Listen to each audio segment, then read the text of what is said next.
Bienvenue. Oui, je suis désolé. Alors oui, c'est le faux rire dans le studio. Pourquoi ? Parce que donc j'ai parlé un petit peu avant que ça démarre et donc voilà, vous savez ce que c'est, les aléas du direct. C'est Exocet, chers amis, que vous nous écoutiez dans l'Hérault, le Vaucluse, le Gard ou les Bouches-du-Rhône. Ça se passe sur le 102.5 ou sur rage.fr si vous nous écoutez sur Internet. À mes côtés, Thomas. Bonsoir Patrick. Et aux machines, c'est Mika. Bonsoir Patrick, bonsoir Thomas. Bonsoir Mika. Alors, on va démarrer avec une histoire qui fait froid dans le dos. Je l'ai découverte il y a 2 semaines parce que juste avant de démarrer cette émission, je tiens à dire que depuis qu'on a démarré Exocet, on a fait le tour de la plupart des histoires bizarres connues. Donc on est obligé de creuser pour trouver des histoires un petit peu plus intimistes, un petit peu moins répandues. Et à chaque fois, on tombe sur des petites perles. Et donc il y a celle-là dont je vais vous parler à présent, l'histoire du sanatorium de Waverly Hills. Alors, avant tout, il faut savoir qu'au début du XXe siècle, aux États-Unis, le fléau le plus inquiétant, le plus dramatique, c'était la tuberculose. C'était l'équivalent de la peste. On l'appelait d'ailleurs la mort blanche, en opposition à la mort noire pour la peste. Donc, puisque les malades de la tuberculose donc devenaient très pâles, très blancs, puisque leur corps ne créait plus de globules rouges. Et donc, au début du XXe siècle, la ville de Louisville, dans le Kentucky, était la ville donc qui souffrait du plus grand nombre de tuberculeux de tout l'État. Et en 1910, donc pour essayer de contenir cette épidémie, on fait construire un hôpital de 2 étages avec 40 lits sur la colline la plus élevée de la ville, puisqu'on pensait que la cause de tous ces cas de tuberculose, c'était la proximité des marais, des marécages, puisque donc Louisville était construite sur un terrain très marécageux. Donc on avait construit cet hôpital en hauteur. Et comme les cas se multipliaient, il a fallu très vite construire un bâtiment plus important. Donc après avoir recueilli 11 millions de dollars, la ville érige un nouvel hôpital en 1924 qu'on baptise Waverly Hills. Alors cet hôpital était considéré comme un des plus avancés d'Amérique. C'était le meilleur endroit possible pour suivre un traitement, mais à l'époque les traitements étaient primaires puisqu'on n'avait pas de vrai remède contre la tuberculose, donc on supposait que laisser les malades à l'air frais, les nourrir de telle ou telle manière, ça pouvait les aider, mais en réalité on n'avait pas de vrai remède. Donc la plupart des patients venaient à Waverly Hills pour mourir tout simplement. Et on estime que plusieurs dizaines de milliers de personnes y ont vu d'ailleurs leur dernier jour. Alors les patients étaient soumis à diverses expérimentations assez douloureuses. On faisait des tests sur eux, on leur implantait des ballons dans les poumons pour essayer de les dilater davantage, souvent avec des résultats désastreux d'ailleurs. Il y avait une opération qui s'appelait la thoracoplastie qui consistait à scier les côtes pour que les poumons aient plus d'espace. Mais cette dernière technique était utilisée en dernier recours parce que 5% des patients seulement y survivaient. Alors on plaçait aussi les mourants sur les toits du bâtiment et face aux fenêtres ouvertes, été comme hiver, en pensant donc que l'air frais les aiderait, leur permettrait de se soigner. Et il y a des photos de l'époque où on voit des malades donc couverts de neige, donc des mourants couverts de neige parce qu'on les laissait donc au plein air. Et évidemment, ces gens-là ne survivaient pas longtemps. Alors des familles entières venaient vivre à Waverly Hills, puisque donc la tuberculose était contagieuse. Certains guérissaient, mais la plupart quittaient l'hôpital à travers ce qu'on a appelé le tunnel de la mort. Alors c'était un long tunnel, un tunnel incliné qui passait sous l'hôpital. Il était équipé de rails et de câbles pour acheminer les morts jusqu'à une voie ferrée qui se trouve au pied de la colline et sur laquelle donc on rapatriait ensuite les cadavres dans des wagons. Et grâce à ce tunnel, les patients ne voyaient pas le nombre de morts qui quittaient l'hôpital, ce qui aurait pu évidemment affecter leur morale, puisque s'ils s'étaient aperçus que la grande majorité des patients qui rentraient dans la clinique repartaient par le tunnel, bon, évidemment, leur morale en aurait été très largement affectée. Dans les années 50, la tuberculose est éradiquée grâce à un médicament qui s'appelle la streptomycine. Il est mis au point par le professeur Albert Schatz. Et du coup, l'hôpital de Waverly Hills est fermé en 1961, puisque donc on n'a plus besoin d'un établissement pour tuberculeux. Et ce bâtiment était entièrement dédié à cette maladie. Mais les portes du sanatorium ouvrent l'année d'après, elles rouvrent l'année suivante, en 62. Et donc le bâtiment prend un nouveau nom. Il s'appelle alors Sanatorium Gériatrique de Woodhaven. Et ce sanatorium-là souffre d'une réputation terrible parce que donc durant les années 60 et 70, il y a des rumeurs qui circulent, des rumeurs de mauvais traitements, des conditions de vie atroces, et on parle aussi d'expériences inhabituelles. Alors certaines de ces rumeurs sont prouvées et l'hôpital finit par fermer ses portes définitivement en 1982, donc pour maltraitance sur les patients. Et le bâtiment, l'hôpital et les bâtiments attenants ainsi que le terrain commencent à changer de main au fil des enchères. Ça dure 18 ans. Le deuxième propriétaire de Waverly Hills veut tout démolir pour construire la plus grande statue de Jésus au monde. Alors bon, c'était un original. Il voulait construire une statue basée sur le Jésus du Corcovado au Brésil, en démesuré, encore plus gros que l'original, mais comme il ne peut pas obtenir l'autorisation de raser l'hôpital, il décide de tout faire pour le saccager, pour que finalement on décide de lui accorder ce droit. Alors donc il laisse rentrer des vandales à l'intérieur, qui bourrent l'hôpital, l'ancien hôpital de graffiti, qui casse les vitres, qui casse les éviers. Il fait creuser des trous, cet homme, il fait creuser des trous autour des fondations pour que les fondations craquent, mais le bâtiment tient bon. Et aujourd'hui, le sanatorium de Waverly Hills est désaffecté, saccagé par le temps et par les vandales, mais il est toujours là. Alors avec les années, bien sûr, des histoires ont commencé à circuler. Alors il y a beaucoup de squatteurs dans cet endroit-là, évidemment, donc des gens ont commencé à entendre des voix, des hurlements, des pleurs. Il y a beaucoup de visiteurs qui s'y sont rendus, des chasseurs de fantômes notamment, ou même des jeunes en mal de sensations fortes. Et donc ils ont ramené beaucoup de témoignages, des témoignages qui mentionnent des ombres qui se déplacent à travers les pièces, des boules de lumière et des silhouettes apparaissent sur certaines photos au développement. Et il y aurait des endroits de l'hôpital plus hantés que d'autres, parmi lesquels la chambre 502 qui est devenue une sorte de légende à l'intérieur de la légende. Alors en 1928, il faut savoir qu'une infirmière qui s'appelait Marie Hillenburg se serait pendue au plafond de la chambre, et en 1932, une autre infirmière se serait jetée par la fenêtre sans explication. Donc ces deux suicides ont contribué à donner une aura encore plus maléfique à cette chambre 502, et on y rapporte beaucoup d'activités surnaturelles, beaucoup de voix. Il y a beaucoup d'EVP qui ont été enregistrés, donc des gens ont amené des magnétophones et ont capturé des voix, des voix fantomatiques sur bande magnétique, et il paraîtrait que cette chambre est particulièrement habitée. Évidemment, le lieu le plus effrayant de l'hôpital, c'est le tunnel de la mort, qui est réputé pour être le siège de nombreuses apparitions, et beaucoup de témoins racontent avoir entendu des voix dans le tunnel. Donc effectivement, on peut difficilement imaginer un endroit plus sordide et lugubre que celui-là, un long tunnel qui servait à acheminer des cadavres par paquet de 10. Et il y a des apparitions aux différents étages, des apparitions différentes, et qui sont devenues célèbres avec le temps. Donc par exemple, il y a beaucoup de visiteurs qui disent avoir vu une petite fille au 3e étage. Alors elle jouait avec une vieille balle en cuir qu'on entend parfois rebondir sur le plancher de l'étage. Cette petite fille a été baptisée Marie parce qu'on a retrouvé une photo dans les décombres. Sur cette photo, il y avait une enfant, et le nom Marie était écrit dessus. Donc on lui a attribué ce prénom-là. Certains témoins disent avoir vu une petite fille sans yeux, et ça serait celle-là. Il y a une autre apparition aussi qui est fréquemment rapportée, c'est celle d'une vieille femme avec les mains attachées, qui court dans l'entrée principale du bâtiment en suppliant qu'on vienne l'aider. Donc voilà, c'est un endroit particulièrement inquiétant, particulièrement effrayant. Et déjà quand on voit les simples photos des murs, ça fait froid dans le dos, puisqu'on a l'impression de se retrouver face à un décor de film. Et d'ailleurs, il y a de nombreux documentaires qui ont été tournés dans l'enceinte de Waverly Hills, et même un film qui s'appelle Death Tunnel, donc le tunnel de la mort. Et ce vieil hôpital abandonné est considéré aujourd'hui comme un des endroits les plus hantés d'Amérique. C'est au tour de Thomas de nous raconter une histoire. Oui, et c'est ce soir un mystère qui a interrogé la communauté scientifique pendant pas mal de temps, puisque les solutions ont été trouvées. Vous allez voir que c'est assez surprenant. Les rochers vivants.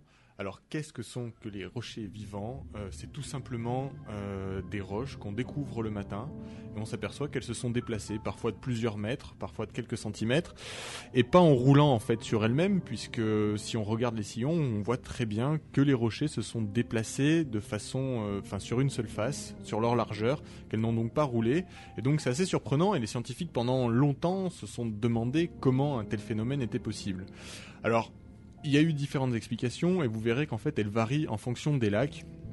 Pour l'instant, je vais vous parler du lac le plus connu, enfin plutôt ancien lac le plus connu, puisque ces phénomènes se produisent dans des anciens lacs. Le plus connu est le Racetrack Playa.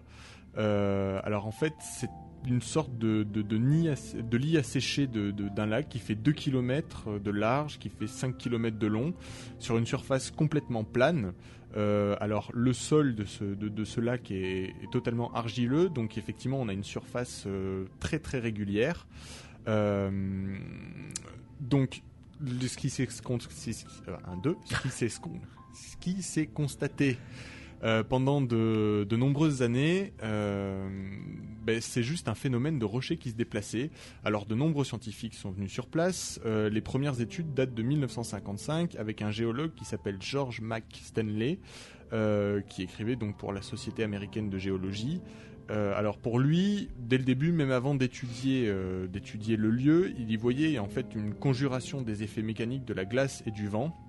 Donc pour lui, en gros, sa théorie, c'était que des couches de glace se formaient autour des roches, que le vent rentrait en action et soulevait ces plaques de glace et donc donnait un mouvement uniforme à tous les rochers. Parce que ça aussi, c'est un détail qui est assez intéressant, c'est qu'on constate que tous les rochers bougent ensemble en même temps et sur la même distance, sauf certains qui eux se retrouvent isolés, et vous allez voir que pour certains il y en a qui ont parcouru des distances assez hallucinantes. Alors on a jugé cette thèse assez plausible, c'est vrai qu'on peut très bien imaginer comme ça une action du vent sur une plaque de glace qui soulèverait un ensemble de rochers, les ferait déplacer. Cela dit, si elle est valable pour certains lacs, celui dont je vous parle, le Racetrack Playa, c'est totalement impossible par le simple fait qu'on est dans un milieu désertique, donc il n'y a absolument pas de glace. Alors les scientifiques se sont vraiment penchés sur celui-là en particulier et une mission a été menée pendant 7 ans où des équipes ont été dépêchées sur place, ont marqué au sol les emplacements des différents rochers. Alors ils en ont sélectionné comme ça un panel assez complet, allant du petit galet jusqu'au rocher de plusieurs kilos, pour voir un petit peu lesquels étaient les plus influencés. Ils les ont marqués individuellement. Petit détail amusant, ils leur ont donné un nom pour essayer de les identifier. D'ailleurs, quand on va sur place, puisque c'est dans un parc national, on retrouve le nom gravé sur les rochers, donc c'est assez étonnant. Et donc en 1969, tout ça est mis en place et cette étude va durer 7 ans. 7 ans pendant lesquels ils vont prendre toutes les mesures nécessaires pour essayer de comprendre le phénomène. Et alors, au bout des 7 ans, ils sont arrivés en tout cas à la conclusion suivante, c'est que tous les rochers avaient à peu près bougé de 262 mètres en moyenne, et que le rocher qui s'était le plus déplacé, lui, avait fait seulement 201 mètres de distance, avait parcouru seulement 201 mètres. Ils ont constaté aussi que, donc, comme je disais tout à l'heure, tous les rochers avaient une direction uniforme, donc ils convergeaient tous vers un point précis. Donc ce point précis, c'était en direction du nord-nord-est. Là, ils se sont tout de suite aperçus qu'effectivement, le vent dans cette région allait principalement dans ce sens-là. Mais ils ne comprenaient toujours pas comment le vent pouvait arriver à pousser des galets dans le sable.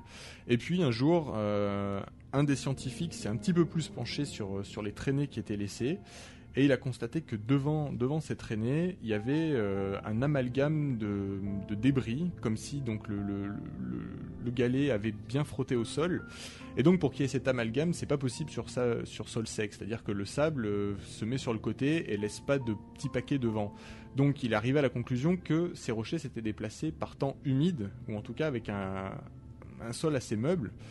Et donc il a repris toutes les statistiques et il s'est aperçu, d'après ces statistiques, que les plus grosses fréquences de mouvement étaient apparues à des périodes très précises, notamment les hivers de 68 à 69, de 72 à 73 et de 73 à 74, qui ont été des hivers où il a particulièrement plu dans la région.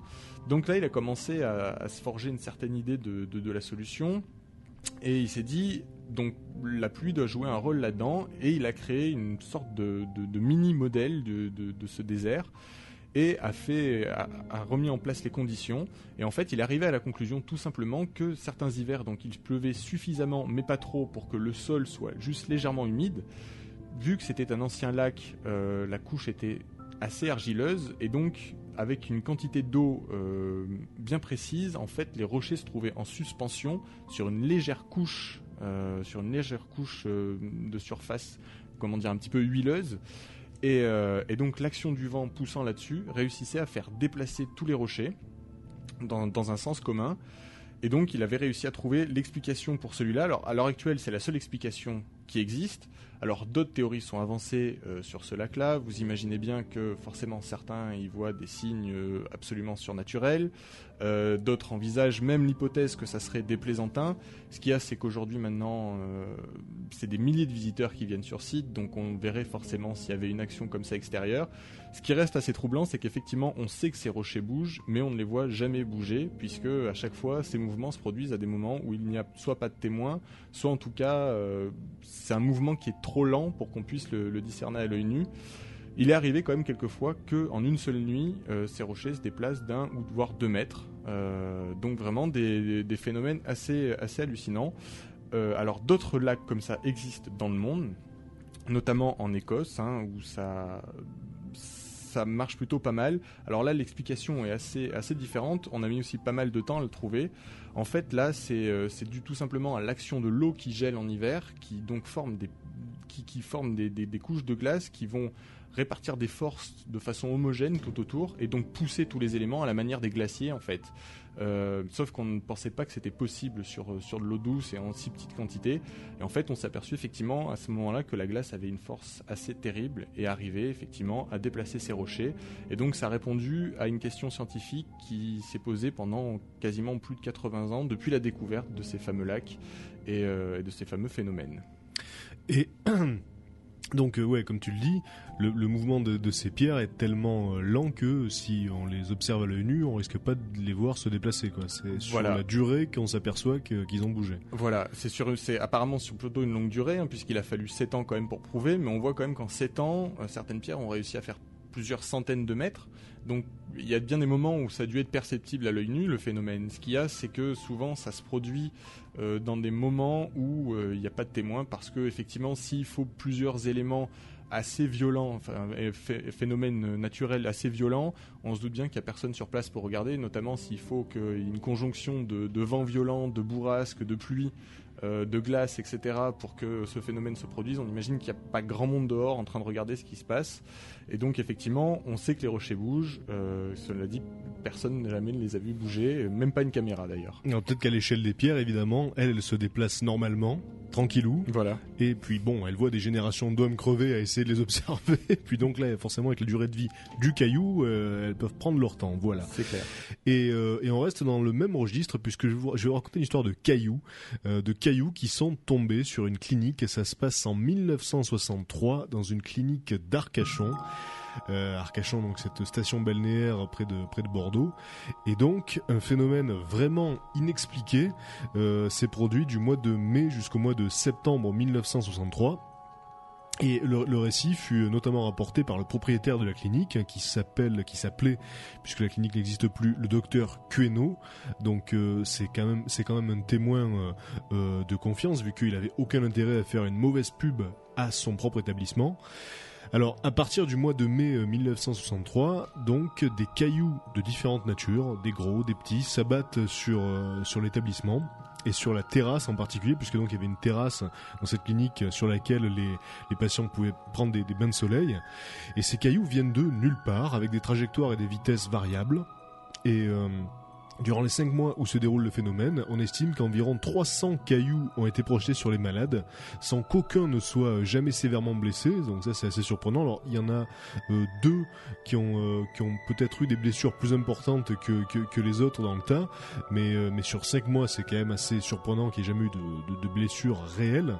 D'autant que les cailloux, à partir d'une certaine période, se mettaient à tomber de manière plus rapide, plus intense et plus importante. Donc voilà. Et la seule condition nécessaire au phénomène, c'était la présence d'une jeune fille, une patiente âgée de 17 ans, qui s'appelait Jacqueline R.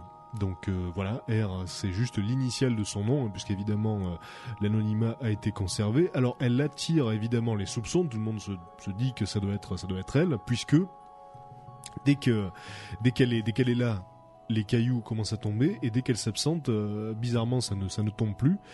Mais les soupçons qui étaient portés sur elle n'ont jamais été confirmés, malgré la surveillance dont elle était l'objet. Et en plus de ça, elle a reçu elle-même beaucoup de cailloux. Donc voilà, elle a reçu beaucoup de pierres, et on se demande comment elle aurait pu s'auto-lapider. Alors d'après le docteur Queno, le phénomène démarre quand le personnel et les malades apprennent que la clinique va être fermée. Et au début, c'était une certaine Angelina M qui était particulièrement visée par les pierres. Et quand elle part au mois de juillet, donc c'est Jacqueline qui prend le relais, comme si elle se retrouvait être la cible privilégiée de ces jets fantomatiques qui viennent de nulle part. Et comme je vous le disais, le nombre et le poids des cailloux augmentent de manière inquiétante, avec une trentaine de jets certains jours de l'été. Alors, il y a un spécialiste des phénomènes paranormaux qui s'appelle Robert Toquet, qui enquête sur les lieux au mois de septembre. Il dort dans la chambre contiguë à celle de Jacqueline, et la première nuit, il rapporte donc qu'il entend 4 coups violents à sa porte, séparés chacun par 10 secondes d'intervalle. Et ça, c'est 4 heures du matin, il entend un premier coup, 10 secondes s'écoulent, deuxième coup. Au troisième coup, il se lève, il ouvre brutalement la porte, mais personne ne se trouve derrière la porte, il tombe juste sur le couloir vide. Et il entend alors frapper un 4e coup qui vient de nulle part, comme porté par une main invisible, et ce coup fait vibrer la porte selon les dires, donc selon les écrits rapportés par Robert Toquet. Et à partir du mois de septembre, donc, le phénomène s'arrête net, sans aucune explication, sans plus d'explication que son apparition. Alors, les soupçons, évidemment, ont toujours été portés sur cette Jacqueline, même si on n'a jamais pu prouver qu'elle était responsable, et vraiment on se demande comment elle aurait pu attirer les cailloux sur elle et sur les autres patients.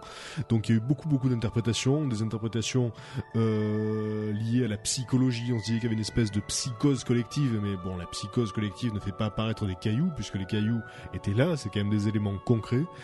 Et la clinique aujourd'hui n'existe plus, c'est un immeuble qui a été construit par-dessus. Mais si vous vous baladez dans les environs d'Arcachon, prévoyez quand même un parapluie, on sait jamais ce qui peut se passer. Un bon parapluie. Voilà, ça se passait dans les années 60, et à l'heure actuelle, on n'a toujours pas d'explication sur ce phénomène dit du poltergeist d'Arcachon. Et Thomas, à présent, va nous raconter une nouvelle histoire. Alors, ça va parler du lac de Vostok. Alors, le lac de Vostok, c'est un lac qui est emprisonné dans les glaces de l'Arctique par plusieurs milliers de mètres de profondeur. Vous allez voir que c'est assez impressionnant. Alors, en fait, ce lac, d'abord, a été découvert complètement par hasard, puisque bien avant même qu'on découvre son existence, des missions spécialement russes venaient s'installer au-dessus, en fait, parce que c'était une surface très très plane. Donc ils venaient installer leur campement pour leurs études scientifiques, parce que déjà pendant la guerre froide, etc., ils prélevaient des carottes, ils essayaient certainement aussi de voir des débouchés militaires à des installations en Arctique. Et puis ils ont commencé à soupçonner la présence d'eau par divers petits détails assez troublants. Ce qu'il y a, c'est que donc le lac est quand même sous 3620 mètres de glace, donc c'est assez colossal. Et donc au début, effectivement, on soupçonnait la présence d'eau, on a essayé de forer, vous imaginez que les forêts n'allaient pas aussi loin que ça à l'époque en tout cas, et donc on n'a jamais réussi à atteindre l'eau. Et puis en 96, les choses se sont débloquées de façon assez rapide, puisque on a tout simplement fait des photos satellites du lieu, et on s'est aperçu effectivement, la communauté scientifique s'est aperçue effectivement qu'il y avait là sans doute un des potentiels historiques sur la découverte du passé les plus importants qu'on ait jamais découvert, puisque tout simplement ce lac est totalement hermétique, fermé sur lui-même, donc en contact avec aucune source extérieure de pollution, aussi bien humaine qu'animale, et que ça fait 1 million d'années que c'est le cas. Ça voudrait dire que dans ce lac, il y aurait des témoignages géologiques du passé de la Terre jusqu'à 1 million d'années. Et donc, les scientifiques seraient très très tentés de pouvoir accéder jusqu'à l'eau. Alors là, il y a eu un petit peu de dissonance au sein de la communauté scientifique parce que les uns veulent absolument découvrir ce qu'il peut y avoir dans cette eau, les autres veulent protéger le lieu parce qu'ils disent que pour l'instant on n'a pas la technologie d'aller explorer ce lac sans le polluer, et c'est vrai que à partir du moment où on va créer une ouverture, on risque de faire rentrer des agents contaminants à l'intérieur. Alors ils ont un petit peu tranché dans le vif et décidé d'uniquement faire des expérimentations et prendre par exemple des carottes qu'à 25 km de distance du lac. Mais déjà à 25 km ils ont découvert des choses assez étonnantes, notamment la trace de bactéries qui sont assez spécifiques puisque c'est des bactéries thermophiles. Donc en fait clairement normalement c'est ces bactéries qui vivent au fond des mers près des sources chaudes qui sont réchauffées par la lave qui sort du centre de la Terre. Or là, ce lac est complètement hermétique, fermé sur lui-même, il n'y a aucun volcan, aucune activité sismique en dessous, donc on explique difficilement comment des bactéries normalement adaptées à un milieu assez chaud se retrouvent à pouvoir survivre dans ce lac. Alors ils se sont dit peut-être que c'est une pollution extérieure, donc ils ont mené comme ça plusieurs enquêtes, et effectivement ils ont réussi comme ça à trouver l'ADN de pas moins de 250 bactéries. Et puis en faisant le tri, ils en ont éliminé pas mal. Il en reste quand même dont ils sont persuadés qu'elles viennent du centre de ce lac. Donc ils sont pour la plupart maintenant convaincus qu'il y aurait de la vie dans ce lac, de la vie qui daterait d'1 million d'années, puisque complètement isolée. Et ils se demandent effectivement ce qu'on va pouvoir rencontrer, quel type de bactéries. Et ils sont évidemment très tentés pour aller voir tout ce qui se passe là-bas.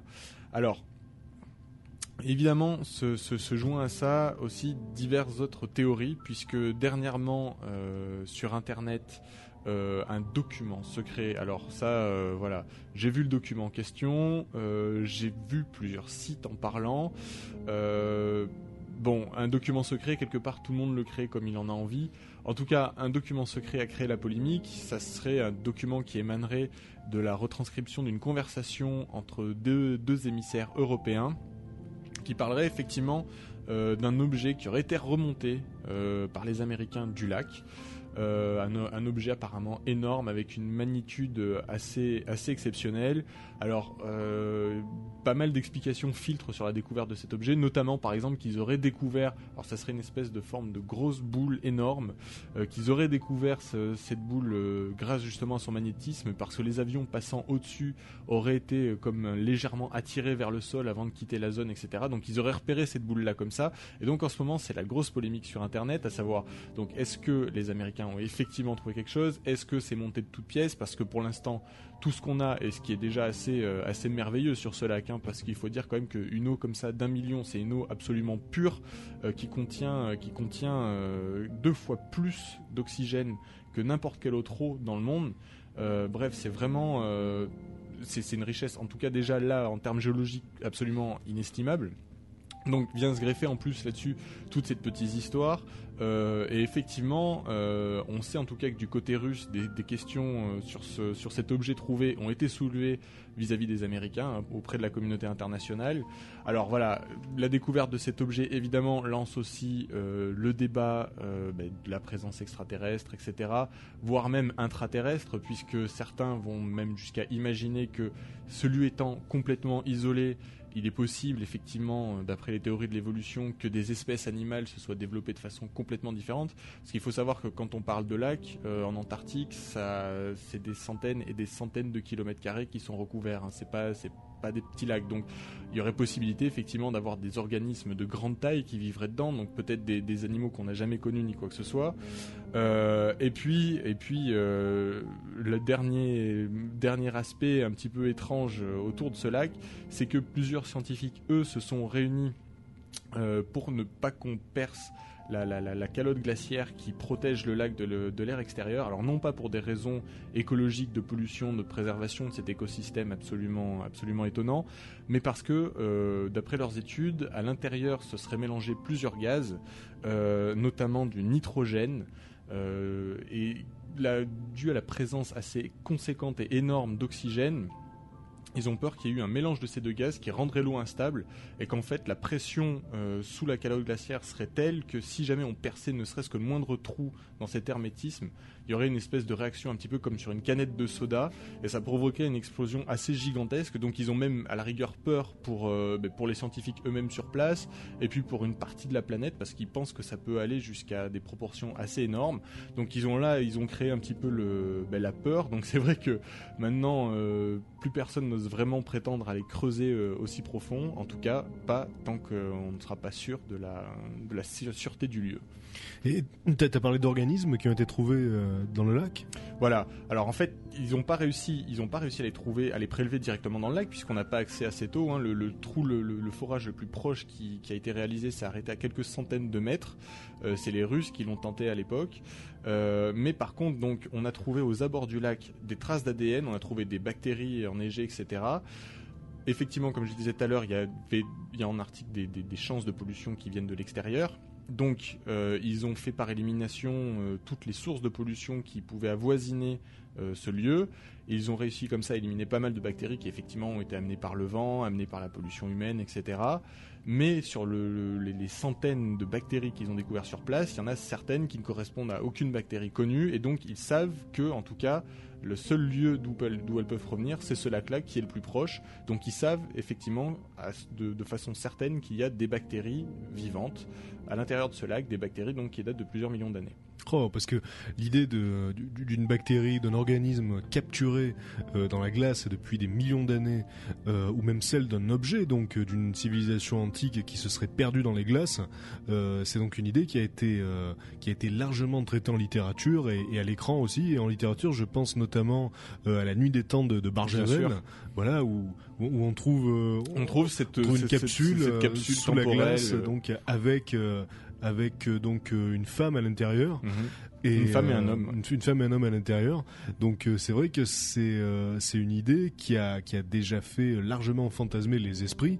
Et pour la bactérie, je pense à un épisode de X-Files, ouais, où ils trouvent donc des vers sous la glace qui sont porteurs d'un virus qui serait vraiment très très dangereux pour l'humanité.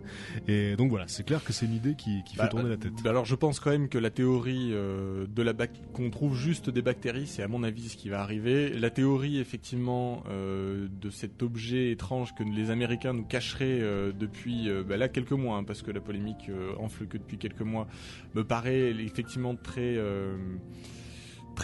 légende urbaine en fait au bout du compte. Enfin, ça fait très complot, il n'y a pas de raison, surtout que c'est quand même la communauté internationale qui est sur place, hein, qui réalise les forages, qui réalise les études scientifiques.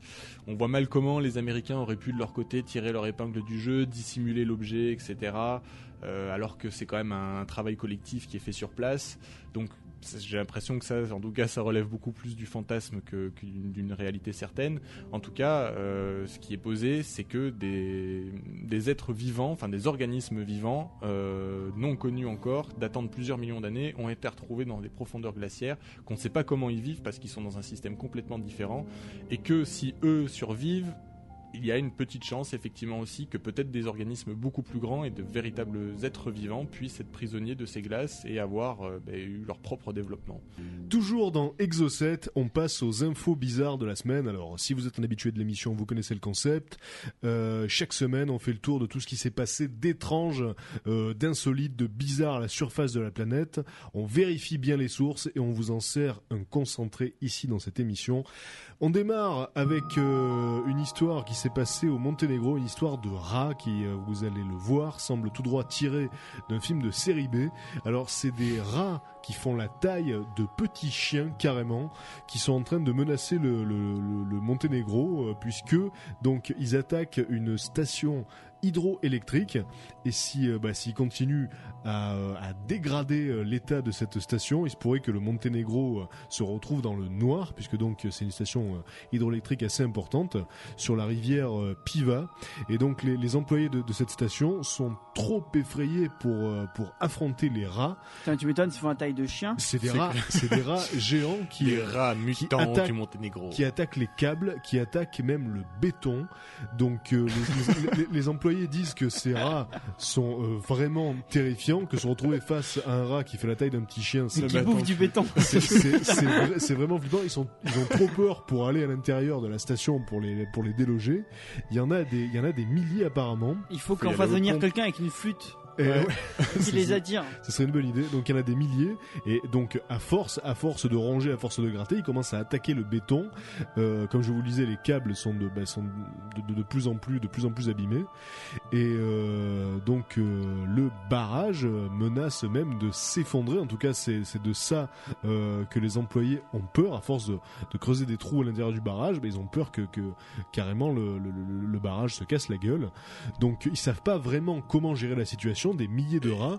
Alors, et ils savent d'où sortent ces rats, ils savent d'où ils viennent, parce que c'est quand même pas commun des rats gros comme des petits chiens. On sait pas vraiment d'où ils viennent. En tout cas, ils ont vraiment creusé leur nid à l'intérieur de ce barrage. Donc les autorités locales sont en train de chercher des solutions. Là, en l'occurrence, il faut vraiment une arme de destruction massive pour éliminer ces milliers de rats. Tapette à souris de 2 mètres de long. Et voilà. Donc là, à ce moment, il flippe assez. Et c'est vrai qu'on se croirait face à un scénar de série B, l'attaque des rats géants sur le barrage. Je verrais bien ça effectivement sur M6, tu vois. 20h50 exactement, deuxième partie de soirée. En tout cas là au Monténégro, ça les fait moyennement rigoler en ce moment. Voilà. La deuxième histoire de cette semaine se passe en Amérique. C'est un jeune garçon qui s'est fait poignarder 9 fois. Et l'histoire s'est passée sur le coup de 1h30 du matin, mais il n'a pas rapporté l'attaque avant 8h du matin. Pourquoi ? Tout simplement parce que il dormait. Voilà, et il ne s'est pas réveillé. Alors c'est le chef de la police de Winona qui s'appelle Tom Williams qui dit qu'ils sont en train d'enquêter sur ce cas très très bizarre, puisque donc le jeune homme aurait été poignardé 9 fois durant la nuit, et c'est le matin seulement que sa petite amie lui aurait signalé paniqué qu'il avait du sang plein le dos. T'as des trous. Et donc là il aurait pris conscience effectivement que ça piquait un peu, qu'il avait des blessures, et donc là ils ont appelé la police. Alors peut-être que finalement il avait dû bien cuver lui. Soit il dormait vraiment, mais j'en doute sérieusement, soit c'est une affaire de règlement de compte, il hésitait peut-être à en parler à la police et il a attendu un peu. C'est peut-être la fille. C'est peut-être la fille aussi. En tout cas, voilà, l'enquête est en cours et c'est assez mystérieux. Manifestement, les coups sont pas très profonds, puisque sinon je pense qu'il serait mort. 9 coups de couteau. Oui. En tout cas, voilà, il était en sang et ça l'a pas réveillé manifestement. Une histoire qui se passe dans le Wisconsin à Janesville. C'est une agent immobilier donc qui, je pense, la prochaine fois qu'elle fera visiter une maison, vérifiera avant que tout se passe bien à l'intérieur de la maison, puisque donc voilà ce qui s'est passé. Elle a amené un jeune couple visiter une maison et il se trouve que le couple, en visitant un petit peu seul de leur côté, alors que l'agent immobilier qui s'appelle Linda Chabucas Gallo attendait dans la salle à manger, donc ce couple a trouvé dans la chambre à coucher le corps de la propriétaire qui était mort depuis 2 semaines. Sympa. Voilà. Bon, donc, ça fait pas longtemps qu'elle a été habitée cette maison, donc elle est encore toute propre. Regardez. Alors bon là, c'est vrai qu'ils se posent beaucoup de questions parce qu'ils disent comment c'est possible. Ça fait combien de temps que la maison n'a pas été visitée? Alors le couple s'appelle c'est Justin et Colin McKean, et donc l'agent immobilier Linda Chabucos Gallo disait que voilà, elle les attendait dans la salle à manger. Tout à coup, elle a entendu hurler. Elle est allée voir ce qui se passait. Elle a vu ce corps et donc la police, après autopsie, a affirmé qu'elle était morte depuis au moins 2 semaines. Alors l'agent immobilier ne savait pas à qui appartenait la maison, elle avait juste les clés, elle y est allée. Elle a quand même dit qu'elle avait senti une odeur bizarre en rentrant. 2 semaines, ça macère. Ça devait commencer, ouais. Elle a mis ça sur le dos du fait que la maison était fermée, donc je veux dire, ça sent le renfermé, ça sent la poussière, etc. Petit problème d'humidité dans ce cas-là. C'était bien un cadavre. Et est-ce qu'il est compris dans la maison? Alors je sais pas si c'est en option. Il faut qu'ils négocient là, ils l'ont trouvé. Il était à la base quand ils ont visité, normalement ils doivent le garder. Voilà. En tout cas, je pense qu'ils sont pas près de la refourguer, cette maison, puisque bon, voilà. Donc faites attention, les agents immobiliers, essayez de vérifier qu'il se passe rien de ce type, parce que je sais que près d'ici dans la région, il y a eu une affaire similaire avec un corps qui a été retrouvé pendu alors que voilà, un agent immobilier faisait visiter un couple. Sympathique voilà, aussi. Apparemment, un agent immobilier faisait visiter un couple. Ouais. Donc apparemment, ouais, c'est le genre de cas qui arrive assez bon, souvent. il n'y a pas de lumière, je suis désolé parce que le lustre est cassé. Mais... On parlait tout à l'heure de cailloux. Eh bien, sachez qu'un caillou a été vendu cette semaine pour la modique somme d'1 million d'euros dans une exhibition artistique en Chine. Mais c'est pas n'importe quel caillou, puisque ce caillou est doté d'une chevelure, une chevelure de 15 cm de long. Donc, il est exposé à l'exposition annuelle des pierres rares de Chine. Et donc le caillou fait 30 cm de long et il a une sorte de chevelure de 15 cm de long, une chevelure blanche, et on dirait vraiment qu'il a des cheveux ce caillou. Ouais, c'est clair. Ouais. C'est assez bluffant, on dirait une tête avec des cheveux. Mais c'est quoi en fait? C'est du lichen, des trucs comme ça? Alors, les responsables de l'exhibition pensent que c'est une sorte de moisissure de champignons qui a poussé à la surface et qui fait qu'on a l'impression que c'est des cheveux. Mais c'est vraiment très très filandreux, très très impressionnant. Et donc, en Chine, on sait qu'ils sont très superstitieux, qu'il y a beaucoup de légendes, beaucoup d'histoires comme ça mythologiques. Et c'est le grand-père des cailloux qui se déplace. Voilà, exactement. Voilà. C'est l'explication. Il a toujours eu la tête dure. Ouais, en même temps. C'est le doyen des cailloux. Donc voilà, le caillou est parti à 1 million d'euros, ce qui fait cher pour un caillou, vous me direz, mais en même temps, c'est pas tous les cailloux donc qui sont équipés d'une chevelure. Et donc on commence avec une histoire qui s'est passée en Inde, à Hyderabad, et c'est une histoire qui nous ramène aux plus sombres heures de l'Inquisition, puisque donc il s'agit d'un couple d'Indiens qui ont été brûlés carrément, accusés de magie noire. Donc ils ont été carrément attachés l'un à l'autre sur un bûcher. On les a aspergés de kérosène, on a mis le feu. Donc il s'agissait de Sayana, qui est âgée de 70 ans, et de sa femme Pochama, qui avait 61 ans. C'est horrible. C'était des fermiers, c'était des paysans, et ils pratiquaient quelques médecines traditionnelles, donc c'est un peu des guérisseurs finalement, et ils ont été condamnés par quelques villageois pour magie noire. Donc la police est arrivée un peu tard, ils étaient déjà morts, mais ils ont arrêté quand même 6 villageois pour l'incident. Il faut savoir qu'en Inde, la croyance dans la magie noire est assez commune dans certaines parties de l'Inde rurale, et malgré la croissance actuelle du pays en ce qui concerne les nouvelles technologies et l'informatique, il y a encore une partie d'obscurantisme assez prononcée. Donc voilà, elle se concrétise par ce type d'acte. Il y avait eu d'autres cas, notamment celui d'un père qui avait carrément fait massacrer sa fille par un sorcier, donc pour l'exorciser, et donc voilà, c'est très refroidissant. Sans compter que les mouvements de foule, ça va généralement assez oui, vite, en plus, il suffit que le mot soit évoqué pour soulever les passions. Ouais, c'est vrai que la foule est souvent favorable au lynchage. Elle réfléchit pas tellement. Donc voilà, l'histoire d'après s'est passée à Johannesburg, donc en Afrique du Sud. Et il faut savoir que Johannesburg, donc c'est un des endroits les plus dangereux, et puis les plus cités en ce qui concerne donc l'insécurité des femmes, notamment beaucoup de viols. Et donc l'Afrique du Sud, voilà, est considérée comme un des pays actuellement les moins sûrs de la planète. Donc beaucoup d'agressions, beaucoup de viols. Et là donc on a eu affaire cette semaine à un gang qui a capturé un homme. Donc voilà, ils l'ont menacé avec un pistolet. Ils l'ont forcé à les amener chez lui. Donc apparemment ils étaient habillés en costume, ces hommes-là. L'homme qu'ils ont pris en otage avait une 50aine d'années. Une fois qu'ils se sont retrouvés chez lui, ils l'ont déshabillé et ils l'ont collé avec de la super glue à un vélo d'appartement, son vélo d'appartement. Donc voilà. C'est horrible. C'est atroce, mais ce truc insupportable, quoi. Vraiment, parce que là on s'attaque à la dignité du mec. Tu vois, à la limite il l'aurait tué. Là c'est vraiment sa dignité d'homme. Donc voilà, ils l'ont mis à poil, collé avec de la super glue. Ils lui ont collé les mains avec de la super glue, de la bouche. Ils ont saccagé sa maison. Ils l'ont cambriolé. Ils sont partis. Et c'est la femme de cette malheureuse victime, donc il a retrouvé plus tard, 3 heures plus tard, 3 heures après, quand elle est rentrée du boulot. Et donc évidemment, il y a fort à parier que ce qui traumatisera cet homme pendant encore de longues années, c'est pas le fait d'avoir été cambriolé, mais vraiment le fait d'avoir été humilié à ce point-là. C'est assez insupportable. Et apparemment, ce genre d'agression est était fréquente en Afrique du Sud. Donc, Et d'ailleurs, il s'inquiète parce que c'est là où il va y avoir la Coupe du Monde. Et du coup, il s'inquiète que ce pays soit vraiment dangereux. tout à fait. Parce qu'on tout à peut pas fait. accueillir autant de personnes dans des conditions. Ouais, moi j'avais vu un identique. reportage C'est sur l'Afrique du Sud et c'est un truc de dingue parce que Ouais, ils rigolent pas. les cambrioleurs ils utilisent même des codes qu'ils placent devant les maisons, donc il y a des polices maintenant qui sont formées pour essayer de trouver ces codes. Ils sont des trucs de dingue, genre ils posent des bouteilles à l'envers, ça veut dire que dans 200 mètres il y a une maison avec un portail qui est jamais fermé, machin, enfin ils ont comme ça plein d'éléments et c'est vrai qu'apparemment ils sont assez virulents ouais, dans le coin.